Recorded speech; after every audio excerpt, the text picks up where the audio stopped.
Alright, welcome ladies and gentlemen back to Summers Gymnasium. It is Tuesday night, roughly 24 hours ago we started our last broadcast. So this is our first experience doing back-to-back games, back-to-back nights, and as we speak, Steve Franklin arrives. We weren't sure if he was going to make it, so a good sign there for the Platypi before the game even starts. The Platypi, this is rare, but they're taking on a team they have already played. We're unsure of the name. We're going to call them the Red Team because they're wearing red. And here we go. There's a tip-off. Now we mentioned, we're going to make a correction early here. We said there would be a game on Thursday night. That is no longer the case. The play-in for the tournament game has been moved to, I believe, next Monday. So we're going to have 2 games this week, like normal. And how you feeling? After a good night of commentary last night, we're right back at it.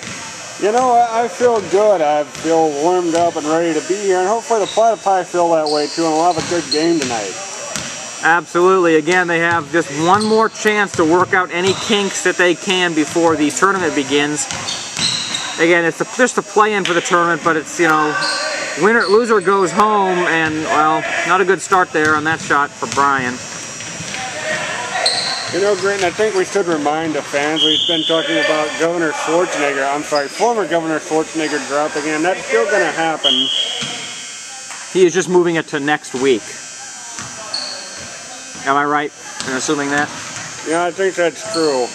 You know, toe to toe with Schwarzenegger, though he kind of shows up whenever he wants to. All right, well,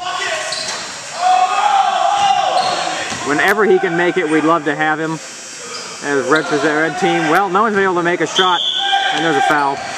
This team, the red team, it is the team of the red shirt basketball player Tiberius. He does not appear to be here at the moment. This team also had a game last night, so maybe he's just tired and decided not to show up. You know, I don't think the red team thinks they need him tonight against the Platypi, the winless Platypi. The red team, a good team. I'd say second best or third best in the league, I think. You know, I'd agree with that, but I've got to say, for a guy named Tiberius, he could really take some lessons from another Tiberius, James Tiberius Kirk, captain of the USS Enterprise, who would never abandon his crew, even on a blue milk run like this. All right, well, good lesson to be learned. As Jonathan Warner, who is back with the Platypi, probably the most, I don't know how you'd characterize his on and off playing for the team, but he's here tonight. And there's a turnover. 1-0 our score with 17:30 to go in this first half, and another foul. So far, we have not seen as many threes as we did last night. They came early and often for the opposing team, and the Platypi found themselves in an early hole, and frankly, were not able to stop digging. No, that's true. I'd say they're about 6 feet under by the end of that one. You know, not a bad accomplishment as far as hole digging goes, but this isn't intramural hole digging. No. Actually, I suspect digging a hole in this gymnasium would bring on a hefty fine. Billy misses the second free throw, but the Red get the rebound, which they have been doing a lot of in the first couple minutes of this game. I believe that's Nathan someone. Well, Nathan, he makes the 2 points. It's not Nathan Wilkinson. No, it's not. No, it's not. I have a feeling if Nathan was here, he'd be playing on the Platypi team. You know, he probably would be. Although Nathan did have his flaws, he was very loyal to his home. Loyal, absolutely. Speaking of Hall, we live on Long First. Something very interesting happened in Long this morning. I think you were there, weren't you, or had you already left? You know, I had already left, but I did hear about it from several eyewitnesses. That's right, the fire alarm on 3rd was pulled, as we see another pull there, and pulled. Now, we've had several instances this semester already, and last semester, of the fire alarm going off due to several different circumstances. But this is the first time, I think I can remember since I've been here, that the fire alarm has actually been pulled. So, and, you know, we don't know who did it yet, but the fire department did come, and the RD of our dorm was not very happy about it. And I believe he's quoted as saying that something about good ideas turning into bad decisions or something along those lines. So, that's true. First 2 points there for the Platypi. So we'll see what comes out of that. Definitely an interesting time, although it sounds like neither of us were there at the time. Red team with the ball. Nice rebound there by Corn. You know, when you hear with the fire alarm going off like that, a fire drill is one thing. They usually don't do those when people are sleeping, but, you know, 9:30 in the morning, while probably not a lot of people are in the dorm, those that are, another nice 2 points there by Brian, those who are in the dorm are probably going to be either sleeping or in the shower, and neither of those things are a good time to have to quickly leave the building. So, you know, I'd rather be in class at that point. Although I've got to say, it's a little better than 3 o'clock in the morning.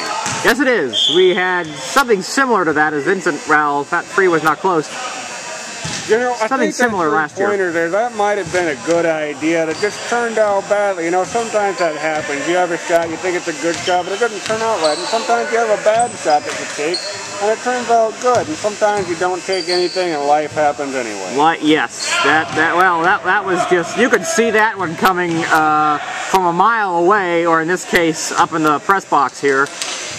That steal was pretty much inevitable when the Platypi just kind of stood there and passed the ball back and forth. They're having trouble. There.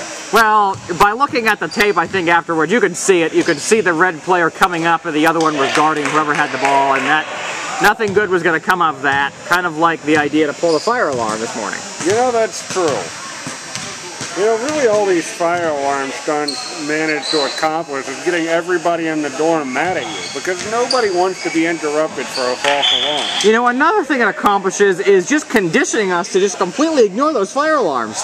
That's true. One day we're all going to burn. Or, yeah, just all die in our sleep probably. Just not going to want to get up for another false alarm. And even if we do, maybe that Dayton Fire Department is going to get tired of driving themselves up here for nothing. I think that's probably a safe bet. The Dayton Fire Department, of course, already a little upset with the college because they raised the prices in the cafeteria. Yes, yes, that was a problem last semester, although I have seen several of them come back, but a lot more, not as frequently as they used to. That's true. You know, we used to have Adam misses the first free throw. Enforcement, paramedics, firefighters, all up here, and it was kind of an interesting thing to see those guys in the cafeteria and know that they were hanging around. Well, those are the kind of guys you want hanging around, you know, the first responders. It's always good to have an emergency. We haven't had one yet, but you never know. We could fall off this platform here and wish there were some first responders here. That's true. There's a 2 points for Billy. There are actually really no rails or any kind of safety measures in this press box, and it really seems like it was designed poorly and could be prone to accidents. With the concrete floor behind us, those accidents could be fatal. Missed there by Brian.